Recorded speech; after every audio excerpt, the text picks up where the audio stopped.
Welcome to the Deep Dive. Today we're looking into, well, a really striking contradiction in the global economy. It's all about China, the world's biggest automotive player right now. I mean, just look at the numbers. It's kind of staggering. China has the largest car industry globally by sheer volume. They're number one in manufacturing, hundreds of brands. And when you talk about innovation, particularly EVs, batteries, all the digital stuff, brands like BYD, NIO, XPeng, they're setting standards worldwide. Yeah. It's genuine industrial power, and the ambition, technologically speaking, very few nations can really compete with that in the 21st century. Exactly. They've got the money, the engineers, the government backing to really push for tech leadership. But here's the big puzzle we kept bumping into in the research. For all this industrial muscle, Chinese car makers, they're basically nowhere to be seen in elite, high-stakes international motorsport. It's a ghost town on the grid, right? Where you'd expect a major player. You've got this huge tech base making millions of cars, but they seem to, well, refuse to step into the real pressure cooker.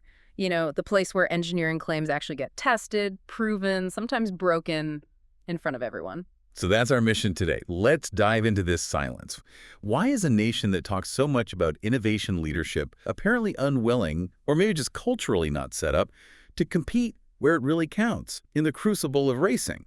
Maybe starting with how they built this empire gives us some clues. The history seems important here. It does. If you look back, the whole strategy was very inward-focused at first. It was all about getting big, fast. Competition wasn't really the initial goal. Yeah, it wasn't an overnight thing. You can go back to the 50s, 60s, 70s.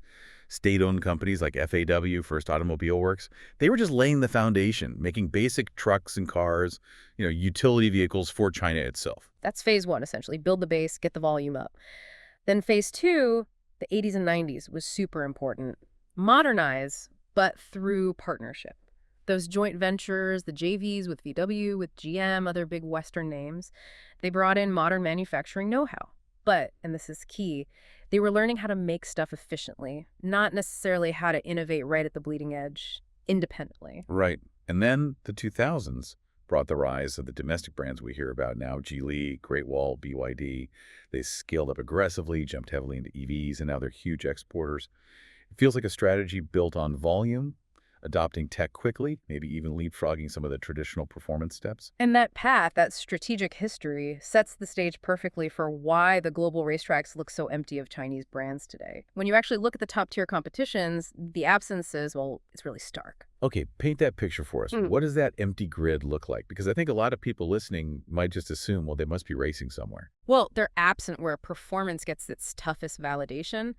Take Formula One, right? The absolute pinnacle. There's no Chinese factory team, no engine supplier from China, no one building a chassis there, zero. Wow, okay. Then look at endurance racing. The World Endurance Championship, WEC, Le Mans, where you test if things last. Again, no Chinese manufacturers in the top hypercar class, and none in the big LMGT3 category either, which is super competitive for production-based cars. And those endurance races, GT racing, that's usually where you push material science, aerodynamics, battery cooling for EVs, right?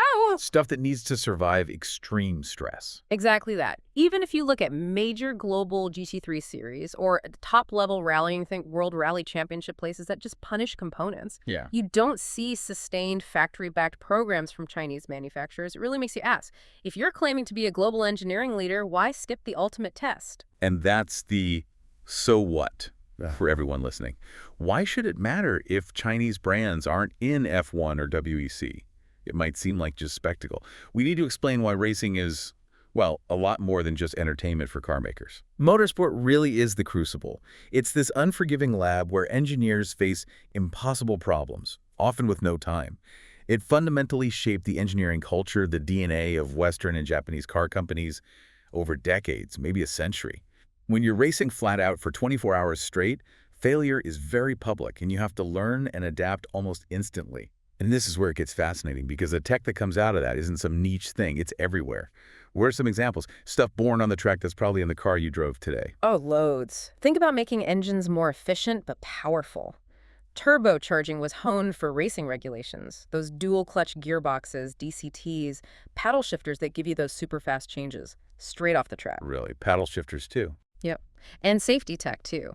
Anti-lock brakes, ABS, traction control, even the fundamental ways companies learn to build super strong but lightweight chassis using things like carbon fiber.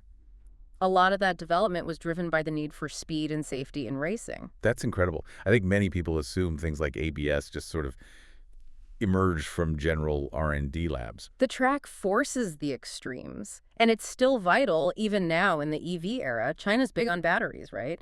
But advanced hybrid systems, really clever regenerative braking, and maybe most importantly, sophisticated ways to manage heat, to cool batteries under immense load, those systems get refined incredibly quickly when you push them to 100% power for hours on end. Lab simulations just can't fully replicate that sustained, brutal stress. Okay, so if the track is where you prove real engineering mettle, let's switch back to China. What are they marketing then? If they're skipping the traditional proving grounds, how do they sell their tech prowess? Because they're very good at marketing. They are masters of the controlled narrative. They use everything, state media, huge social media platforms inside China, global influencer campaigns. The message is consistent. World-leading EV tech, amazing AI integration, slick digital experiences, futuristic design. The presentation is definitely slick. But if they're sidestepping the head-to-head competition, what's underpinning those claims? What's the validation method? It seems to rely heavily on what you might call a technological echo chamber. Inside this controlled space, simulation and internal testing become the primary validation tools, rather than, going wheel to wheel with rivals on a track. The danger there is pretty significant. It can lead to a culture where managing the marketing message becomes more important than pushing the engineering boundaries, even if it means risking public failure. Right. If it's mostly simulation, what specific kinds of stress tests, what feedback are they potentially missing out on by not being on track? They miss that brutal, unpredictable, real-world feedback loop. Simulation is powerful, it can predict a lot, but it struggles to perfectly capture the complex interaction of sustained high-frequency vibrations, intense G-forces in braking and cornering, unexpected thermal spikes, things that reveal hidden weaknesses in components like engine mounts, suspension parts, or even high-voltage connectors over thousands of kilometers at the absolute limit. It sounds like the decision to stay away might be partly about protecting that carefully crafted image of flawless innovation. That seems very plausible. The engineering risks becoming, let's say, performative. It looks great in a simulation, performs perfectly on a digital dashboard or in a press release.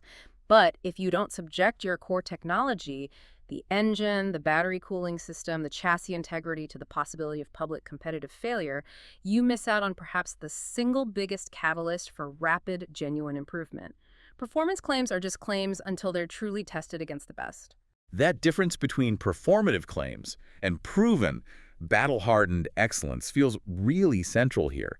Now, we do have to address the exception people often bring up, Lynk & Co. They've had real success in TCR racing, haven't they? Yes. Lynk & Co.'s results in TCR, which is a touring car series, very competitive, but different from F1 or WEC prototypes, are often highlighted as proof that Chinese brands can compete. But when you dig into the details, it actually reinforces the point about reliance on external expertise. Okay, so what's the deeper story there? Well, the fundamental engineering isn't developed from a native Chinese motorsport base. The car's chassis, the powertrain components, they're heavily derived from established Volvo engineering. Remember, Geely owns Volvo. And crucially, the team running the cars, the ones with the racing know-how and culture, that's Cyan Racing. They're Swedish. Ah, okay. So it's a Chinese brand fronting a car built on European engineering, run by a European team. It shows they can successfully deploy a winning package. Exactly. It demonstrates the ability to acquire or partner for proven expertise, which is smart business. But it doesn't necessarily show the development of an indigenous, competitive engineering culture from the ground up within China's own system. It highlights the lack of that internal pipeline for developing race-winning cars and teams independently. Which brings us back to the bigger picture, the sort of cultural or even political dimension to this absence. This national story of wanting to be seen as the world's tech leader seems, well, a bit at odds with avoiding the most public, most challenging engineering test there is. It definitely creates attention. Motorsport, at its core, is wide open. It's unpredictable. It's completely unscripted. If your cutting-edge hypercar grinds to a halt with smoke pouring out on lap 3 at Le Mans, broadcast live worldwide, that's a PR nightmare maybe. But for the engineers, it's invaluable data. It's a lesson learned the hard way. Right. Failure drives progress. But China's model, often favoring state guidance and image management, might be less comfortable with that kind of public vulnerability, that very visible risk-taking. So the hesitation to jump into these open global arenas does raise questions about, how deep the confidence runs in their own tech when pitted directly against established players without controls. It's about being willing to fail in public Yeah. to ultimately get better faster. That's a huge part of the traditional motorsport ethos, yes. All right. The legendary automakers often embraced that risk. They knew that the short-term pain of a public failure was usually outweighed by the long-term gain in knowledge and improvement you get under that intense pressure. Okay, let's try and wrap this up for everyone listening. We started with this picture of China's massive auto industry. Yeah. Huge scale, leading in EVs, and this strange paradox. Yeah. They're just not on the starting grids of major international races. And I think the core takeaway is this. China absolutely has the industrial scale, the manufacturing power, and huge technological ambitions, especially in EVs. But their claims to truly world-beating, cutting-edge engineering performance, they still lack that ultimate validation, the kind that only comes from going head-to-head in competitive motorsport. There's a big difference between mass-producing good cars and engineering bespoke systems to win under extreme duress. And when you think about how so much of the advanced tech in your own car got their hybrid power, safety systems, lightweight materials, a lot of it was forged in that competitive fire, where engineers had to deliver wins, not just slick marketing. So maybe the provocative thought to leave you with is this. China's auto empire is undeniably powerful and influential globally, but to truly cement its status, to be seen not just as a volume leader, but as the benchmark for genuine engineering greatness, does it need to step into that arena, the place where performance legends are made, not just simulated or marketed? Is motorsport optional, or is it actually essential for that ultimate credibility? Can you truly claim global innovation leadership and sustain it without being willing to put your tech to the test publicly, against the best, embracing that risk of failure to drive real progress? That's the question we'll leave you pondering this week on The Deep Dive.